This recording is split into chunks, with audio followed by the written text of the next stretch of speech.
Muy buenas noches, bienvenidos a Entrevistas Canal 1, programa que dirige nuestro director Yamid Amat. El día de hoy nuevamente se aplazó el debate de reforma a la salud en la plenaria de Cámara de Representantes. Nuestra invitada de esta noche es la ponente de ese proyecto, la representante Marta Alfonso. Representante, bienvenida y muchas gracias. Muchas gracias a ti por la invitación, Luisa. Muy buenas noches. Representante, ¿por qué se aplaza nuevamente este debate en plenaria de Cámara? Bueno, ha habido una constante dilación del debate. De hecho, hay congresistas que han reconocido que tienen una actitud de sabotaje al debate.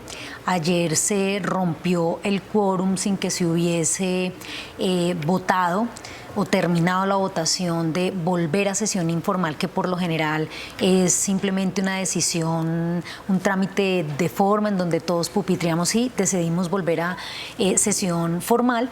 Y ayer se solicitó votación nominal, y cuando se solicita la votación nominal empiezan a salirse los congresistas que se oponen a la reforma, rompiendo el quórum e impidiendo que se desarrollara más allá el debate. Así que para evitar vicios de trámite, hoy el presidente decide levantar la sesión, anunciar la reforma para la próxima semana. Representante, usted ha dicho que están dilatando el proceso. Falta un mes para que los congresistas salgan a receso. ¿Van a alcanzar de aquí a un mes a tramitar esto en plenaria de Cámara? Pues esperamos que sí. Muy seguramente lo que están buscando es que el periodo legislativo ahogue la reforma, como lo hicieron también con la reforma laboral. Lo que esperamos es que tengamos la posibilidad de avanzar en el resto del articulado que falta. Hemos avanzado en más de la mitad del articulado y esperamos que en estas semanas que siguen pueda desarrollarse el debate a profundidad. Queda lo más grueso del debate, que es precisamente funciones de los CAPS, funciones de la ADRES y funciones de las gestoras, así como redes integradas e integrales de servicios de salud, que es lo que monopolizaban las EPS y que hoy el gobierno está diciendo esto se organiza de manera distinta, el gobierno asume la administración de los recursos, la gobernanza del sistema, la organización de las redes, y las gestoras se limitan a un papel operativo dentro del sistema. Entonces ahí es en donde está el grueso del debate, es lo que nos falta, y esperamos que le permitan a esta reforma tan importante y necesaria para el país avanzar. Además, te quiero agregar una cosa, y es que la dilación al debate de reforma a la salud está colapsando la agenda legislativa del Congreso. La Cámara de Representantes tiene un acumulado de proyectos de ley para discutir enorme, están ahogando, asfixiando proyectos de ley de los mismos congresistas, de iniciativas de gobierno, y pues colapsando el trámite legislativo. Hay una mala fe, hay un principio y un elemento básico de la ética de los congresistas que debe ser la celeridad en el trámite legislativo, y eso no se está dando. Ojalá eso también lo evalúe el país. Representante, ¿cree usted que eso cambió después de las elecciones regionales registradas a finales de octubre de este año, que perdió de pronto el gobierno fuerza en el Congreso? Pues yo creo que hay una narrativa en la que intentan hacer ver al gobierno nacional como el gran perdedor, y no. Si se puede revisar cifras, es la tercera fuerza política, la del pacto, con más concejales, tiene muchos gobernadores, el mismo presidente lo ha dicho, aliados cercanos al gobierno, otros contrarios, pero no es un panorama tan fatal como el que se ha querido hacer ver. Creo que sobre esa narrativa cabalgan para poder justificar sus dilaciones al debate, que realmente es básicamente una negación a que cambie el sistema que está hoy monopolizado por un tremendo negocio de privatización de la salud en Colombia. Representante, uno de los partidos que apoyaba este proyecto o que se unió a ese gran acuerdo nacional fue el partido de la U. Hoy uno de sus representantes aseguró que la orden de la bancada es levantarse de las sesiones para no seguir apoyando este proyecto. Pues es increíble que eso pase, porque al partido de la U es a uno de los partidos que más se le han aprobado proposiciones con los cuales se ha llegado a enormes acuerdos, y pues uno no entiende por qué un día dicen sí, al otro día dicen no, a veces sí, a veces no. Pues creo yo que falta un poco de seriedad y de criterio. Ellos saben que esta reforma es una reforma importante. Incluso te quiero contar que buena parte de las modificaciones que se han hecho al articulado están asociadas a precisamente cosas que ellos propusieron. Por ejemplo, el Ministerio de Hacienda no ha dado un concepto fiscal aún a este proyecto, lo puede dar en cualquier momento del trámite legislativo, vamos en segundo de 4 debates, y hay un artículo que incluyó el partido de la U para que se le reconozca a las mujeres gestantes que tienen su bebé la licencia de maternidad aún cuando no sean cotizantes. Sí. Es decir, las que no son trabajadoras, no cotizan al sistema de salud, si se aprueba la reforma a la salud, se les pagará una licencia de maternidad igual que a una mujer del contributivo. Sí. Ese artículo tiene un impacto fiscal que no estaba previsto en la reforma, y hoy el Ministerio está revisando con la ADRES y el Ministerio de Salud y el Ministerio de Hacienda están revisando de dónde se financia ese derecho para las mujeres, que me parece que es absolutamente loable. Lo hemos defendido precisamente porque el partido de la U lo propuso, y porque es un buen artículo, pero no tiene un impacto fiscal y todavía no se sabe dónde se va a financiar, y por eso el Ministerio de Hacienda no ha dado un concepto, lo que no quiere decir que la reforma esté desfinanciada. Allá voy, esa es mi siguiente pregunta, es este concepto fiscal por parte del Ministerio de Hacienda que tantos representantes de la oposición han solicitado que ya se presente en este segundo debate de reforma a la salud. ¿Por qué no se ha presentado? ¿Por qué no se tiene un concepto fiscal con el que puedan todos los representantes mirar si es viable o no fiscalmente esta reforma? La reforma parte de una propuesta de financiamiento con cifras del mismo Ministerio de Hacienda. Lo que hace el Ministerio de Salud en su momento es pedirle al Ministerio de Hacienda de su momento, que en ese momento estaba Ocampo, toda la proyección financiera para pagar el sistema de salud a 10 años, hasta 2033, con EPS.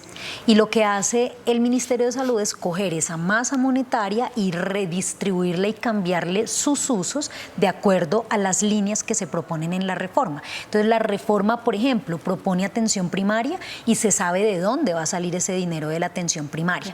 Propone fortalecimiento de la red pública hospitalaria y hay una cuenta que con esos recursos que proyecta el Ministerio de Hacienda para el fortalecimiento de la red pública hospitalaria. Y asimismo, todos los rubros, las políticas de talento humano, de investigación, todas, el sistema unificado, interoperable de información, todo está financiado dentro de la reforma, entonces sí tiene financiación. ¿Qué es lo que ha sucedido? Que en el marco del debate se van modificando artículos que tienen impacto fiscal, como este que te acabo de contar del partido de la U, y eso significa para el Ministerio de Hacienda tener que recalcular para saber cómo se financian esos artículos. Eso es lo que está haciendo en este momento el Ministerio de Hacienda, y todavía está muy inmaduro el articulado, le hacen falta 3 debates, terminar segundo y tercero y cuarto en Senado. Así que el Ministerio de Hacienda seguramente dará un concepto fiscal cuando el articulado esté mucho más maduro, y eso es absolutamente normal dentro del trámite legislativo. ¿Por qué le hago esta pregunta, representante? Porque nos llegó también una carta por parte de algunos usuarios del sistema de salud junto a otros actores del sistema. Ellos aseguran que son 15.5 millones de colombianos interesados en este tema, entre esos asociaciones de pacientes de Compensar, Nueva EPS, Famisanar. Mire, una de las preocupaciones es esa: el financiamiento de la reforma a la salud, si están los recursos suficientes para que se transforme ese sistema. Pero también hay otras preocupaciones, y me permito leerlas. Ellos dicen que con este proyecto no hay un derecho a la libertad de elección, que ellos con las EPS tienen la libertad de elegir cualquier EPS. También dicen que hay una fragmentación de la atención y de la ruta del usuario en el sistema. Aseguran también, entre tanto, que estará en peligro la dispensación de medicamentos. ¿Qué responderle y cuál es el llamado para esos usuarios especialmente, que sin duda serían los más afectados o los más beneficiados con este proyecto? Yo creo que van a ser los más beneficiados, te explico por qué. En el sistema de salud actual, tú puedes escoger la EPS, pero de ninguna manera puedes escoger en dónde te atienden. La EPS define una red de prestadores de servicios, una red que ellos le llaman integral de servicios, que no es integral ni es integrada, y te dicen, para atenderte un cáncer tienes que ir incluso no en tu ciudad, te mandan para otro lugar, ¿sí? Así tengas en la ciudad donde te atiendan. Yo te puedo poner un ejemplo. En Ibagué hay una clínica de alta tecnología para atención de pacientes con cáncer y las EPS mandan a los pacientes de Ibagué con cáncer para Bogotá o para otros lugares del país, teniendo allá una clínica. ¿Por qué? Porque ya se cobra más caro, seguramente porque es alta tecnología, entonces no les interesa contratar con ese prestador de servicios y conforman su red mucho más lejos, así al paciente y a su familia le toque pagar hospedaje, transporte, alimentación y sobre todo alejarse de sus redes de cuidado. Entonces la escogencia, la libre escogencia está limitada a la capacidad instalada y en este caso, por supuesto que vas a poder escoger el centro de atención primaria donde te puedes adscribir, que puede ser cerca de tu casa o cerca del trabajo, por una razón, y es que vas a tener un equipo territorial de salud que te va a visitar en tu casa de acuerdo a tus necesidades en salud. Si eres una persona sana, joven, como eres tú, Luisa, pues te van a visitar seguramente una vez al año, pero si tu mamá es una paciente hipertensa, seguramente la van a visitar 1, 2 veces, 3 veces al trimestre o al semestre. Le van a hacer un seguimiento mucho más periódico, entonces depende de las prioridades en salud. Necesitamos que sea cerca de la casa o del trabajo para que ese equipo territorial te pueda hacer seguimiento, pueda hacer mantenimiento y planeación de tu salud, primero. Segundo, la red integrada integral de servicios va a garantizar que tengas mayor oferta en el territorio. Y si ahí no hay la capacidad, porque la complejidad de tu enfermedad tiene que remitirte a un departamento distinto, por ejemplo, una ciudad capital, vas a tener la posibilidad de acceder a muchos más prestadores, porque hoy no va a depender de un contrato de prestación de servicios con una EPS, sino que tú puedes acceder a cualquier lugar en donde te remitan, en donde tengas una cita, por ejemplo, con especialista más rápido, y el Estado le va a pagar a ese prestador de manera directa. No depende de una intermediación de un actor administrativo que autoriza o no que vayas a un lugar y que te dice tengo o no tengo contrato con este o con el otro, sino que la red va a tener una capacidad mucho más amplia de ofrecerte servicios. Tercero, no va a haber ninguna restricción a la entrega de medicamentos, todo lo contrario, la reforma flexibiliza la operación o las condiciones para que entren al sistema, a las redes integradas e integrales de servicios de salud, las droguerías de barrio, por ejemplo, que muestren suficiencia patrimonial, capacidad administrativa y técnica para dar cuentas, para garantizar un sistema transparente de manejo de su contabilidad y de sus medicamentos, con capacidad técnica y conocimiento técnico. Entonces, hoy se flexibilizan, al contrario de lo que están diciendo, las condiciones para que las droguerías, los que serán entendidas como gestores farmacéuticos, puedan hacer parte de esas redes y estar cerca de tu trabajo o de tu casa. Entonces vas a tener, al contrario, más posibilidades de acceder a los medicamentos y se rompe el monopolio de los gestores farmacéuticos, que por lo general son empresas de las mismas EPS. Tampoco está desfinanciada, como ya te expliqué, hay una proyección a 10 años de la reforma a la salud que tiene financiado claramente todo lo que propone, excepto lo que hemos ido metiendo los congresistas en el trámite legislativo. Representante, hay otra crítica que ha salido en medio de los debates y yo quisiera hacerle esa pregunta directamente a usted, y es: ¿qué hacen los ministros de otras carteras en los debates? Algunos congresistas denuncian que ofreciendo beneficios políticos para que apoyen la reforma o para que apoyen los proyectos del gobierno. Continuamos con nuestra entrevista. Representante, entonces le preguntaba, ¿qué hacen ministros de otra cartera en los debates de reforma a la salud especialmente? Algunos congresistas aseguran que ofreciendo beneficios políticos para que voten la reforma. ¿Eso es así? Yo no creo. A mí no me han ofrecido absolutamente nada. Voto esta reforma positiva y la defiendo porque creo en ella, porque creo que realmente nos va a permitir un acceso a la salud, una garantía del derecho fundamental a la salud, como lo tiene que hacer el Estado social de derecho. La presencia de muchos de los ministros está asociada, por ejemplo, a temas técnicos. El otro día hubo un debate horrible que me pareció a mí de muy mala fe, que se le cuestionara al ministro de Tecnologías de la Información y la Comunicación que estuviera en la plenaria, cuando la reforma tiene un componente enorme de tecnologías de la información y la comunicación por el sistema unificado e interoperable de información que propone la misma reforma. El Ministerio de Comunicaciones nos ha tenido que asesorar de manera permanente en lo que significa ese sistema, los tiempos, las etapas, cómo se tiene que modificar el articulado para que sea mucho más consistente. Entonces, por ejemplo, ese ministerio siempre tiene que estar ahí. Hacienda, pues porque es el ministerio que define cosas. Comercio, pues porque tiene que ver con la política de medicamentos. Entonces, yo a veces, Colpensiones, bueno, porque es un funcionario que tiene una enorme experiencia en el trámite legislativo y yo supongo que acompaña al Ministerio de Salud, además en la lógica de un sistema de seguridad social en el que también se está hablando de pensiones en el Congreso de la República. Entonces yo creo que a veces se le pone una carga para cuestionar cualquier cosa que hace el gobierno, para dilatar el debate con otros debates que no son precisamente sobre la reforma, pero yo puedo decirte, mira, te doy fe, a mí nadie me ha ofrecido absolutamente nada por votar esta reforma o por apoyarla, ¿sí? Y que entren y esculquen. No tengo un solo amigo, funcionario en ningún ministerio que puedan decirme si es que usted está llena de burocracia, usted está llena de mermelada, absolutamente no. Y pues creo que a veces de veras es un cuestionamiento casi que injusto a la lógica un poco en bloque de los ministros de mostrar el respaldo a esta reforma, que creo yo es más eso, es un respaldo político, por eso están allí haciendo presencia, más que porque creo estén ofreciendo coimas o mermelada o cualquier delito.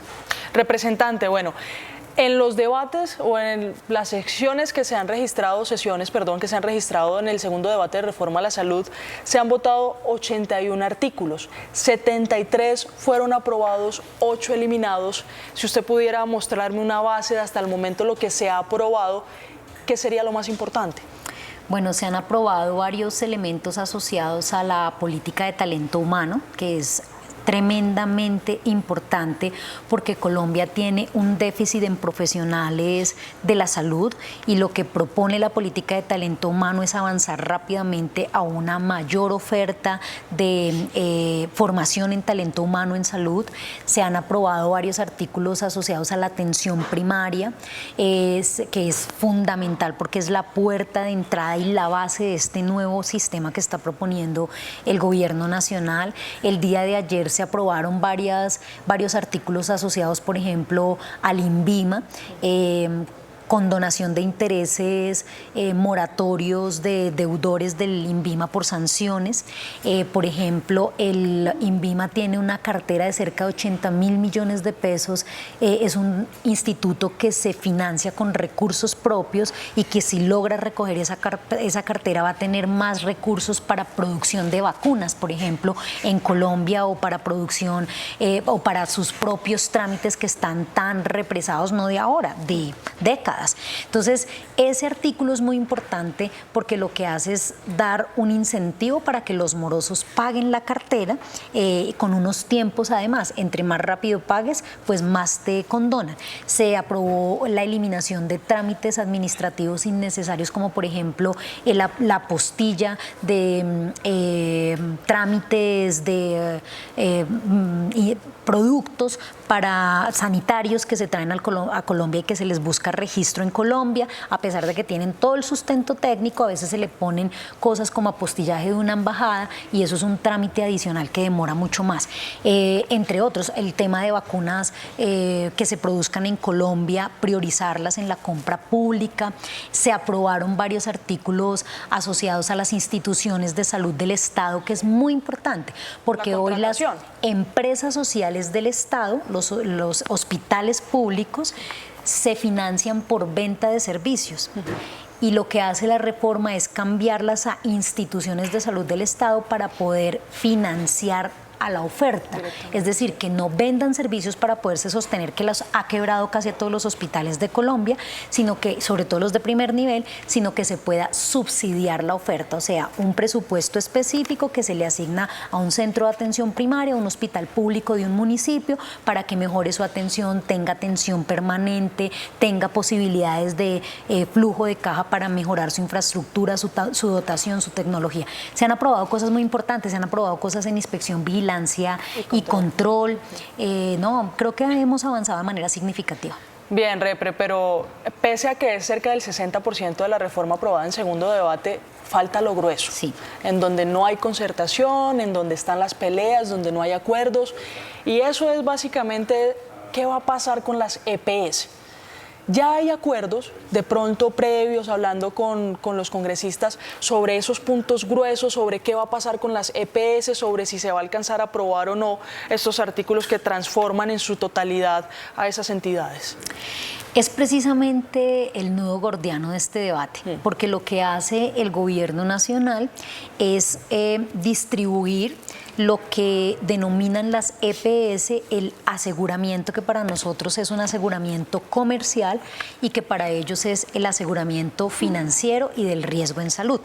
Lo que nosotros decimos con la reforma es: los centros de atención primaria aseguran el riesgo en salud porque son la puerta de entrada al sistema, son quienes te adscriben y te adjudican un equipo territorial de salud para que haga mantenimiento de tu salud, para que prevenga la enfermedad en tu caso, para que en tu caso y en tu casa con tu familia.